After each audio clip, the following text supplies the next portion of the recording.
hauling freight across the state line. Watching RG Barge's logo start to shine.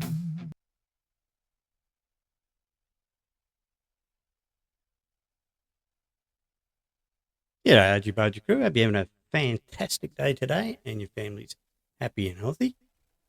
I've been asked to do a video on how to set up a dedicated server. I have done one in the past, but it's always been just about the RG Barge server. This one's just so that anybody that wants to set up a server for hosting a convoy, whether it be a local server or whether it be a dedicated server on a hosting provider's service, I will show you the both ways to do that. The local host is quite simple, and there's a few tricks and twists that you need to know about with that. So we'll go through all that. I've been told that I ramble on a bit with some of my videos when I'm trying to explain things to people. I make no excuse for that because some people just don't have the knowledge on how to set things up. So I try to keep it in depth and so that every little thing is covered, if you know what I mean. I'm trying to make sure that there's no mistakes made and that everybody gets the full picture. So again, I'm not going to apologize for rattling on. All right, so first thing you'll do is we're going to look at the local server, or how to host a local server for you and your mates. All right, so the first thing you'll need to do is jump into the game, and the main things that you need to be aware of is that you both, or all people in the convoy, need to be on the same version of the game, and they need to have the exact same mods in the exact same order if you're using mods. You don't have to use mods. You can just go completely vanilla where there's no mods and it's just the base game and nothing else. Totally up to you, whichever way you go. So go into your convoy, go into convoy lobby, and in here it will start searching for sessions. But what you want to do is, instead of that, is click host convoy. It will still search in the background. And this is where you'll set up your local server. Okay, and I'll explain now what all these things are. Your session name is simply just that. It's just a name that you'll give to it to let people know what this server is.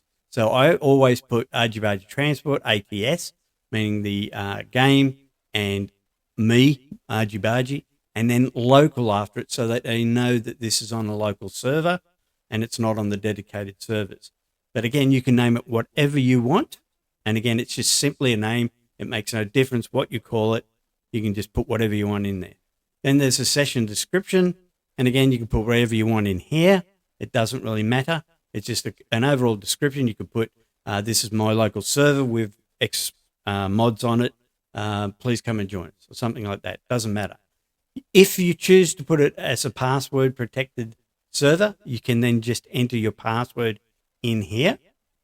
All right. And again, that can be any password you want. And you can just let your friends and members know exactly what the password is.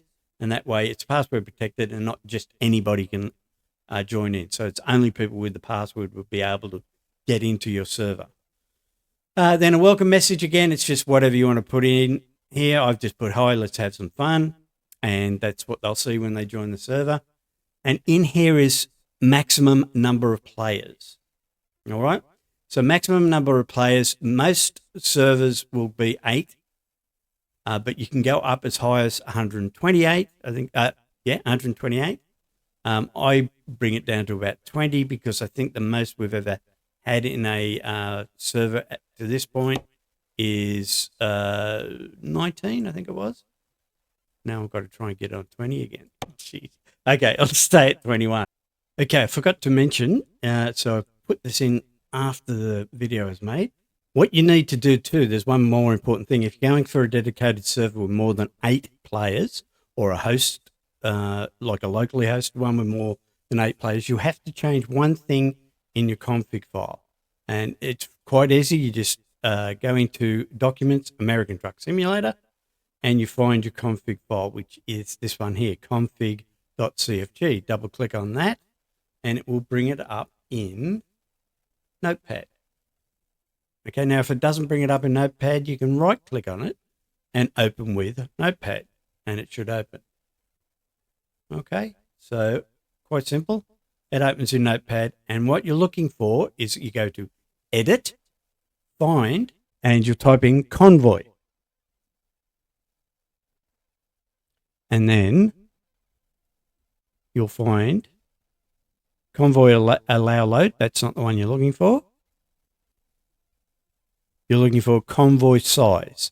Now, if you see here, it says use that G_max convoy size.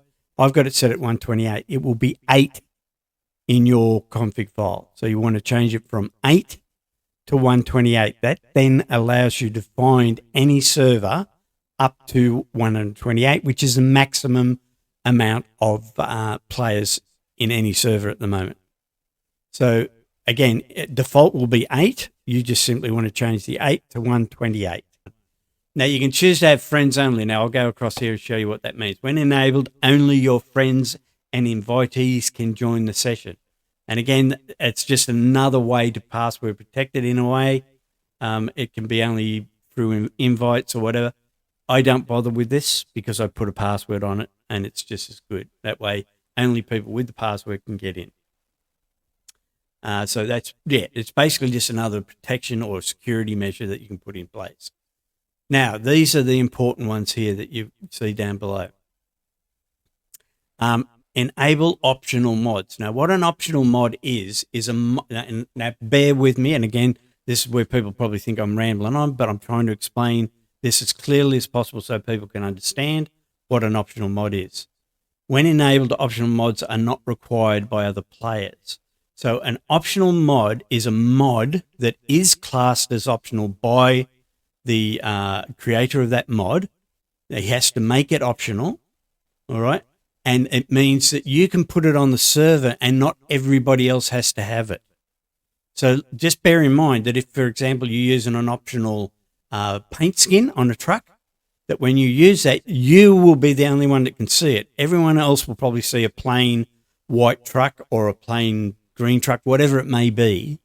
They won't see that paint job because it is optional, unless, of course, they have that same mod. So optional mods are mods that can be put on the server that others don't require. Okay? So again, optional mods are ones that others don't require, but they won't see them or hear them if it's a sound mod, etc. Get the point? So it just means that it is optional for them or for you to use them. All right? So I always, on my local servers, I have them in case people want to use optional mods on my local server. Now, enable traffic is pretty self-explanatory. It just means that traffic will, or AI traffic will appear in that session. Of course, I have that turned on because I'm trying to make it as realistic as possible. So I enable traffic. And again, very self-explanatory. If you don't want traffic on there, if you want to just have a completely traffic-free session, you can untick that and there will be no traffic in your session. All right. Then enable damage between players. Now that is, again, a choice that you can make. I leave it on because we're trying to make, again, when we're on the road, we're trying to make it as realistic as possible. And if you run into another player, naturally that would cause damage in real life, or another truck, it would cause damage in real life. So therefore, we turn that on and enable damage between players. Enable collisions in service areas. Now, that is, again, a personal preference. We leave it unticked so that when we're in the service center, because if you can imagine if there's 19 trucks trying to get into a service center or something like that, it could be bedlam, and you don't want to be causing more damage because you're going to a service center to try and repair any damage that you might have had. So we leave that unticked, meaning that it's not enabled. So if you enable that, anytime you go into a service area, you'll need to be very careful or mindful that there's other trucks and not hit them. So that's if it's enabled, because if you have it enabled, you will cause damage to the other players through collisions. Hide players in non-collision areas. And again, you can choose to make players invisible in the areas where there is no collisions. I don't know why you would use that, but again, personal use. I don't use it, but again, that's just so that you don't see the people in the area, maybe to create less confusion. I like the confusion because it can be funny. But again, your personal preference. So that simply means that if you go into a no collision or non-collision area, that other players won't be visible to you if you have that enabled. So again, personal preference. None of these are required. They're all basically personal preference, any of these settings here. Enable collisions while in menus. Now that's when you're, for example, if you pull over and you're going into the menu to check on something, you can enable collisions so that when you're in the menu, people will, if they don't see you or they purposely run into you, they will cause damage to your vehicle. So you can enable that when you're in menus. I leave that unticked because I don't want people to be able to collide with me. Then the force speed limiter, what that basically means, it sets it up very similar to, well, if we tick it, I don't know if there's any more adjustments there. No, there's not. It sets it up very similar to, what is it, Truckers MP, I think, where the speed limit in ATS would be 65 miles per hour. I'm not sure what it is in ETS2. By the way, all these settings are for both ETS and ATS. Okay, so ETS2 and ATS, you can set it up exactly the same as what I'm doing here, either one. So once you've then decided that that's all that you want, you've put your session name, your session description, etc., etc. You've set all these up. You've got the right amount of maximum players. You would just simply click confirm. And it will come up and will say, be advised about to host a session, blah, blah, blah, blah, blah, blah, blah, blah, blah. Okay, and you just click OK. It will then start creating a convoy for you. And it will say success if you've done everything correctly. You are now in a convoy session. Click OK. And it will now take you into the convoy. You are now in the convoy. And if you look up here, it doesn't appear that anything's happened, but if you look up here, it says RG Transport ATS local, meaning that it's a local server and the amount of players that are in it. If I click on that, it will now take me to the active convoy screen. And any player that is in the convoy with me at this time, at the current time that I look here, will be in here. So a list of all the players will appear here. So let's say there were 8 players, there would be 8 players listed here, and any job that they've got, anything that they're doing will be here. Their latency will show up. Of course, me being the local host, my latency is 0. Anybody else that's here will have their latency show, their role here will be showing up, the status, whether they're in a job, delivery type, trailer, da-da-da-da. It'll all appear here. All right, and from here, within here, you can promote a player to a moderator. So if I was to click on here and say that was another player, these would light up. Because there's not a player in here with me at the moment, none of these have lit up. I can close the session from in here. I can then go back to settings and share the job with everybody, your job visibility, blah, blah, blah. Okay, so they're the convoy settings. And again, it tells you about different things here. Okay. You can ban a player from here, you can kick a player, you can mute a player, and you can promote a player. Now, if I get a job, let me go and quickly get a job and show you what you would do once you have a job. So as a host of the server, you will need, when picking up jobs, you will need to go to the green trigger, press enter, go to take the job. I've already accepted a job, but I'm just running you through this to show you. So once you've then taken the job, you would then hook up. So this is as the host, as a member of the convoy, you don't need to do that, and I'll explain that in a tick and show you how to do that. So as the host, you would trigger it through the green trigger and then pick the job up.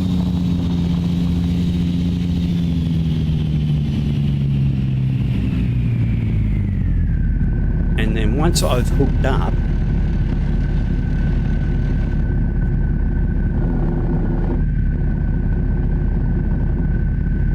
now I'm going to have to raise my suspension on this truck because it's the hay to lowered body on it. And unless I raise it, I can't hook up. Let's do this. Beautiful. Hooked I up. gotta get home in time for Reset the boring. suspension. All right, now once I've hooked up, if I was to go back into the convoys, now this is in the active convoy, you'll see that the job has come up. Now, if I was another player, not myself here at the moment, say I was number 2, I would then, to get the job, I would simply click on it, and it would then say here, view and take the same job. By clicking that, another window appears here. I can't show it at the moment because I'm the only one in here, but by clicking that, it will say view and take the same job. The job information will come up here. All you would need to do if you want to just take the normal job is click view and take same job, and then take job. And you will then have that job and ready to rock and roll. So then once you come to where the job is, which is here at this depot, I'm going to fly out just to show you this. You do not need to hit that trigger. All right. So you've already accepted the job. You are now here ready to pick up. Go bypass this trigger because you will see that your job is already here for you to pick up. Do not use the green trigger if you are simply one of the members of the convoy. You're not the host, you're one of the members of the convoy. You do not need to use the green trigger. You simply bypass the trigger and go pick up the job, and you're ready to rock and roll. All right, so that's how easy it is for a local server. So again, all you're doing once the host or whoever's got the job has got the job, you're coming in here, you're clicking on the job or the person that's got the job, you click view and take the same job. A window will appear here and you just click take job, and it will automatically take you to the nearest service center to that job, and then you've just got to travel to it and pick it up. That simple. There you go. That's how easy it is to set up a local server. Now, to set up a dedicated server, you're going to need a dedicated server. So whoever the person is or the company is that provides you with the dedicated server, they will have certain things that you've got to do to implement the dedicated server. Now I'm just going to cancel that job because I do no longer need it. Okay, and now I'll show you how to set up a dedicated server. Okay, so I use Truckee for my dedicated servers. They've got a reasonable price and their servers are quite good and they're reasonably easy to set up. So you click on dedicated server and go into your settings, whichever person you're using. Okay, so in the dedicated server settings, you would then set up the same stuff that you would on your local server. So you go for your lobby name, your description, your welcome message, password. I've left that blank so that you can't see it. You put your password in there.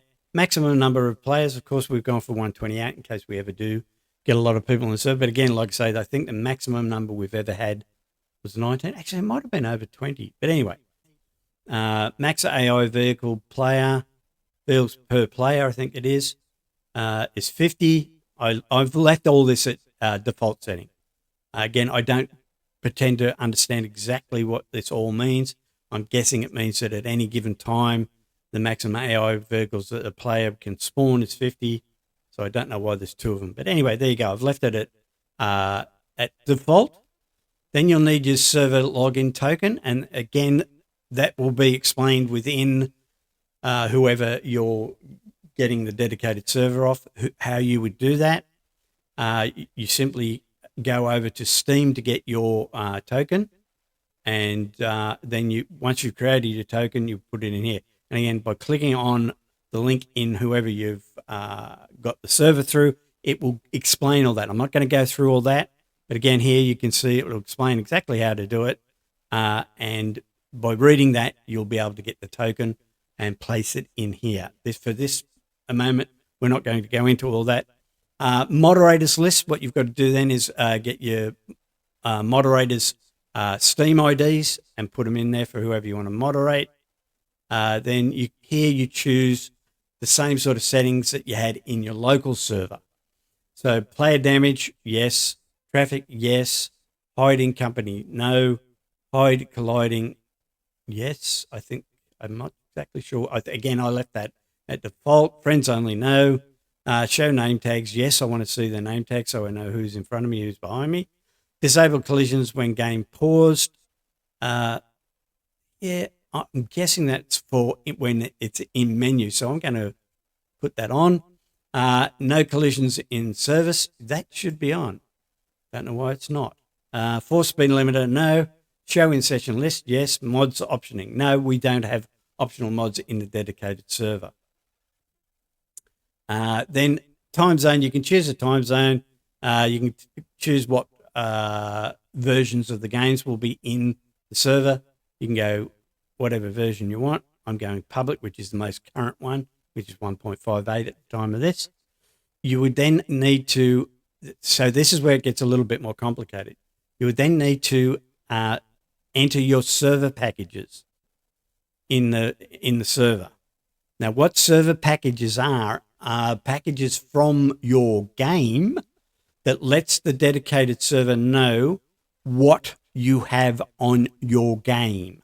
So any mods or optional mods or DLC that you're using will be in your server packages, and therefore you need to load those server packages into your dedicated server so it knows what mods and what DLCs you're using, what maps you're using, that will be placed on the server. So, again, what you do is get your server packages from your existing game that you're using and then place them in here. Now, to do that, I will run you through that so you can see exactly how to do that.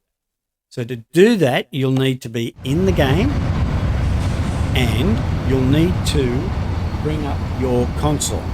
Now, I have a video. I'll leave a link on how that you can activate the console to do this. So once you've activated your console, you'll need to go into, I'll find the setting, so I don't have to retype it for you, and you can see, you need to go to export _ server _ packages. All right, so this is what you do to export the server packages from your game into your dedicated server. Once you've got that typed up, export _ server _ packages, you would then click enter, and it will take a while to happen. But as you can see there, it has gone very quickly. Normally it's nowhere near that quick. It can take a couple of minutes. It's probably doing that quickly because I haven't changed the server package or changed the mods or anything in the game.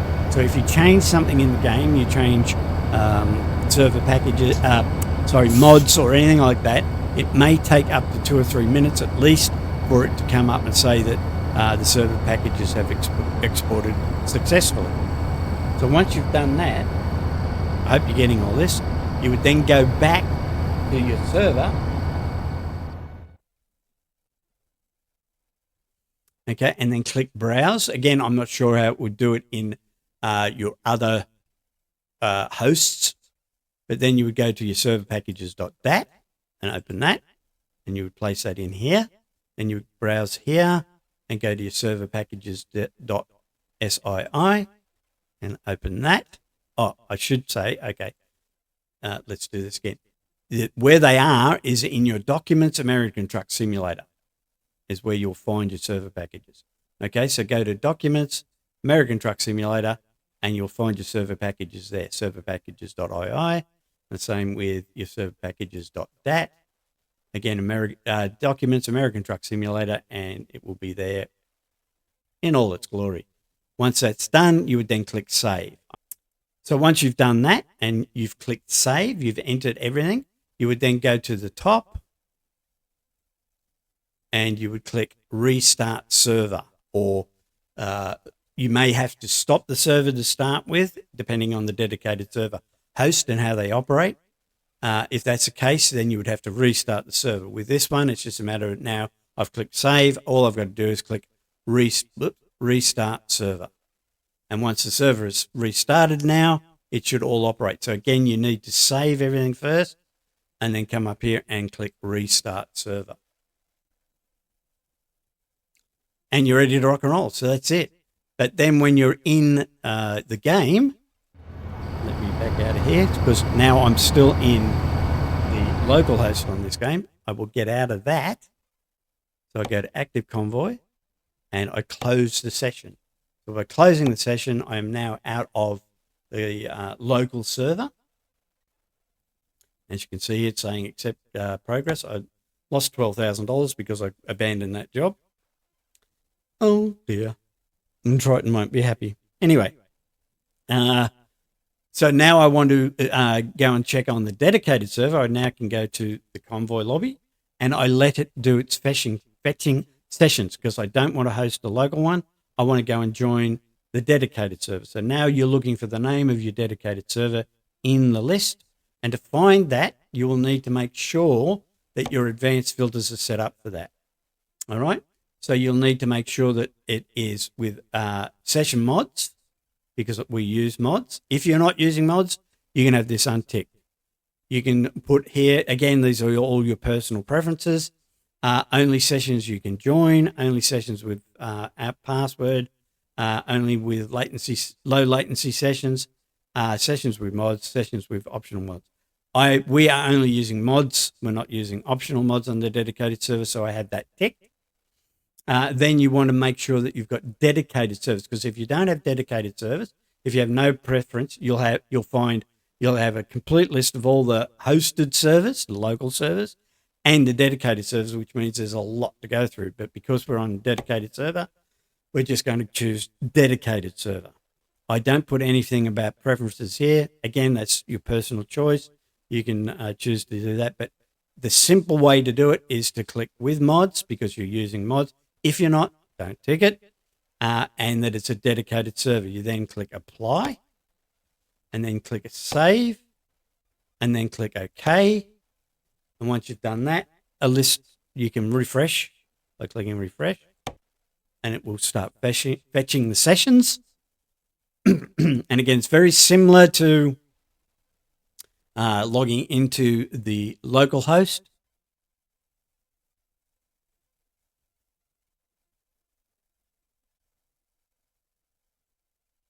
So once it pops up, there's my server, dedicated server. I've favorited it, so I'll show you how to do that. Once you've found your server, if you want to favorite it so that it comes up whenever you're in there, you simply come over here and click the star, and that will save that selected session so that it will pop up the top here all the time. Sometimes that won't happen.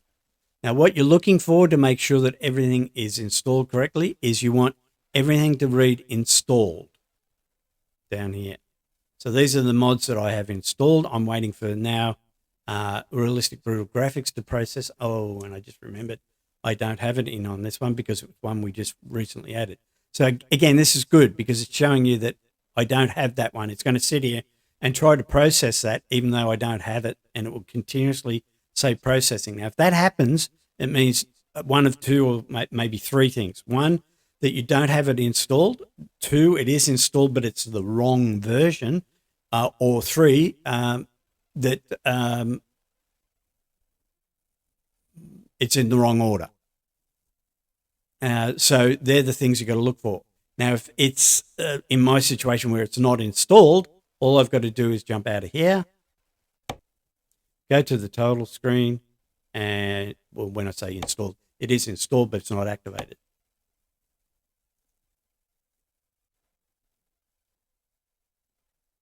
So now I just go to the mods, and once I'm in the mods, I find Brutal Graphics. There it is. Now I'm not sure what order we've got it in, so this is going to be good. I'll show you if I'm hoping that I've got it in the right order. Let's just see what happens. But if I haven't, this is good because it will show you what will happen if you don't have your mods in the right order. Okay, so once you're back in the game, go back to the Convoy lobby, continue, let it search for the session, and once the session comes up, we'll check and see if it's in the right order. Okay, clicking on it, we'll wait for them to load and see if they're in the correct order. So we wait for everything to process and say that it's installed. Okay, so as you can see, it was in the wrong order, and that's good because I wanted to show you what would happen if it was in the wrong order, and it's in the wrong order. So that's good. So it will then tell you down the bottom here, mod mismatch. Oh, it's saying Brighter Nights is in the wrong order. That's okay. Well, I've got Brutal Graphics in the right, but because of that, Brighter Nights is in the wrong one. So what you need to do, so if you come here and it says wrong order, or it says a mod is missing, this activation session mods will come up. Right, so you've done that. You've got a red light or a yellow light.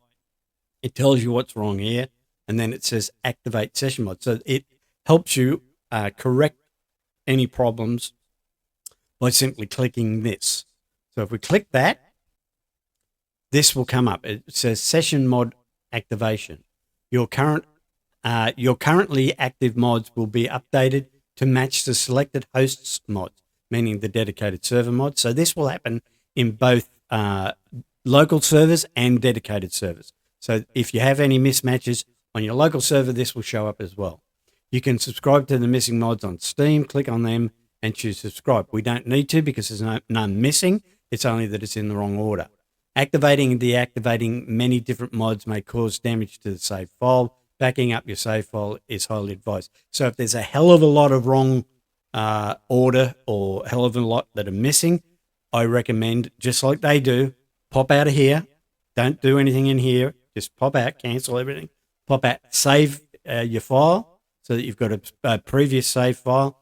Then come back in here and fix everything, or go to your mods and fix everything. But as you can see, it's only one here, so I'm going to show you how to do it.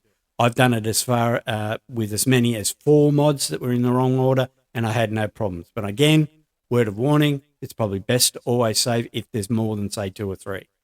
All right, so if you have a look in here, this is the active mods that we've got in the game ourselves, and this is what are on the dedicated server. So if you drag that down, all right, to here, you can see there's a problem with Brighter Nights. And if you drag that down, you can see that there's no problem with Brighter Nights in this one, because that's the dedicated server list and how they are set up. So because we've got it in the wrong order, we can now just go confirm mod activation. And what that does is it reorders it for you. So it will move Brighter Nights to above or below, in this situation, realistic brutal graphics. So by clicking that, it will now do that for you. It will give you this, confirm mounted mod changes. All mounted mods will be replaced with current session mods. Do you want to continue? Yes, we do. It will then synchronize progress. The game will turn off. A lot of people go, oh, no, it's crashed. No, that's perfectly normal. The game will turn off. You'll have to go back into the game, and now all your mods will be in the correct order. So now, just to make sure that the mods are in the correct order, I wouldn't normally do this because I trust in the system that works, but I'm going to show you that it is in the correct order. As you can see here now, Brighter Nights is above Brutal, which is where it should have been in the first place, but I had it below. So it has now adjusted and fixed itself. So now we can go into the game. So back in the game, we can simply now go to Convoy Lobby, continue. We'll wait for the session to be fetched.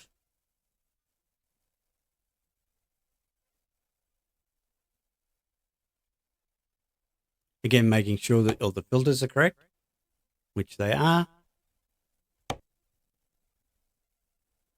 And there we go. So now, with any luck, we should get a green light.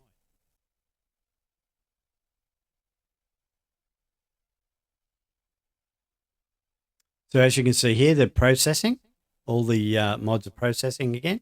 None are saying in the wrong order now. So everything is in the right order. This can take quite a bit of time to process in some situations. So have patience. But if it's taking really a long time, taking way too long to process, you could just simply click refresh and it may make it go quicker. So I'm going to do that now just to show you. We'll click refresh. Now, once it's refreshed, we'll make sure that we click on the right server that we want, and we'll wait for them to finish processing.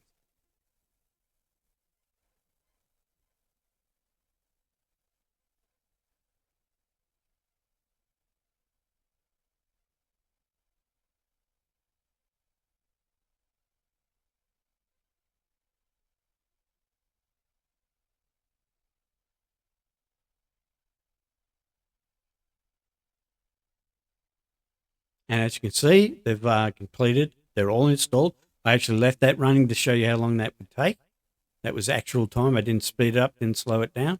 But as you can see, they've all installed, so everything's fine. Now, making sure you don't click refresh or host Convoy, but you join Convoy. Okay, this is on the dedicated server, so therefore, as you can see, we've got the green light. It's saying that maximum amount of players is 128. It will show you latency here. I'm in Australia, so it shows that my latency is really slow because our actual dedicated servers are in New York. I think it's New York. I can't remember it offhand, but it's in America anyway, so therefore my latency looks very slow. When I actually join the Convoy, that latency will speed up a little bit, but not much. I think I'll end up with about 250. So, but that latency is fine. As long as it's not affecting your game, it doesn't matter.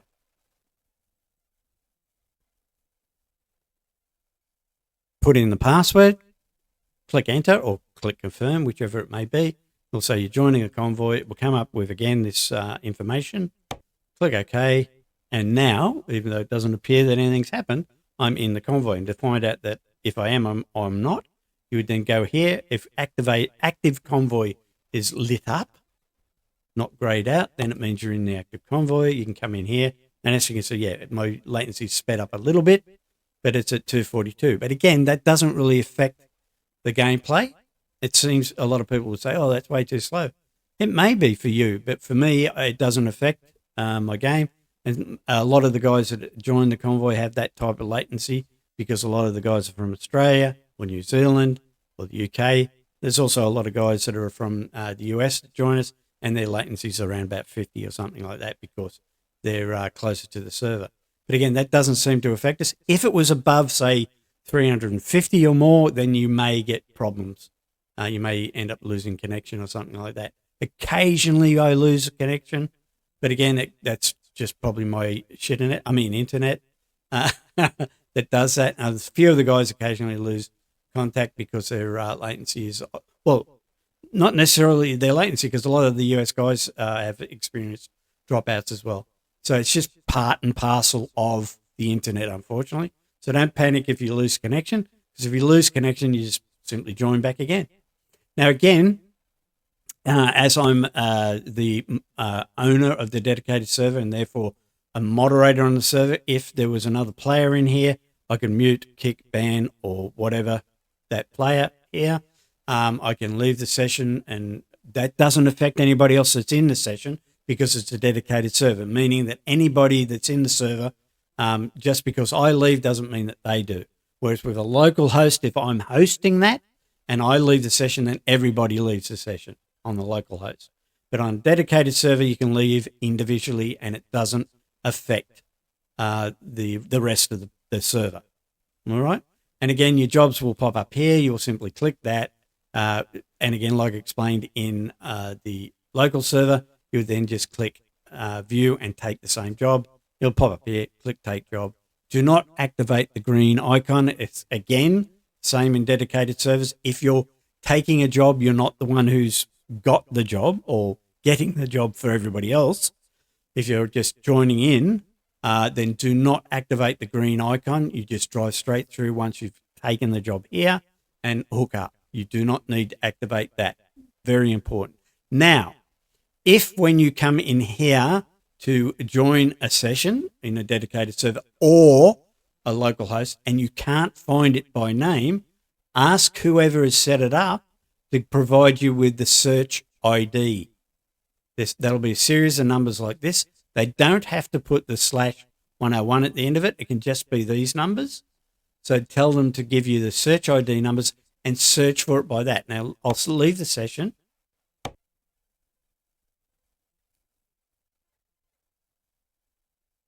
Accept and show you what I mean. Okay, so Convoy lobby. So if you come in here, and we'll wait for it to fetch the sessions. So if you come in here and it's not showing up under that name, you've searched that name, you've put Argy or whatever the server name is in here, and you can't find it. So no matter what you do, you can't get it by name. What you can do is you can use the server ID, like I said, and you can get that from the person who has set up either the local host or the dedicated server. They will have access to the server ID number. And what we'll do is I'll show you, for example, in Truckee, when you go to your dedicated servers in Truckee, and I'll leave a link if you're interested in buying or hiring or renting a server from a Truckee. I'll leave a link where you can do that because, again, like I say, they're reasonably priced and they're good quality service. But there is a session ID, so you'd simply copy that. So highlight it. Oops, sorry. That's right, I forgot that. So you'd highlight the server ID, copy it. You go back here to the game, click up here so that your text is in the search bar, and press Control V, and that will place the number in there. So you've copied it. You then would put your pointer in here, and then press Control V, and then click the search button. It will now search for it by that ID number, and it will come up under that ID number. And again, once that's happened, away you go. You just join the Convoy, enter your password, and away you go. So hopefully, yeah, that did explain it. I can't think of anything else that I need to explain to you. If you've got any questions, put it down in the comments below or pop over to the Discord. Please don't forget to like, share, subscribe, all that, and tell your friends about it. And we'll catch you next time. Bye for now.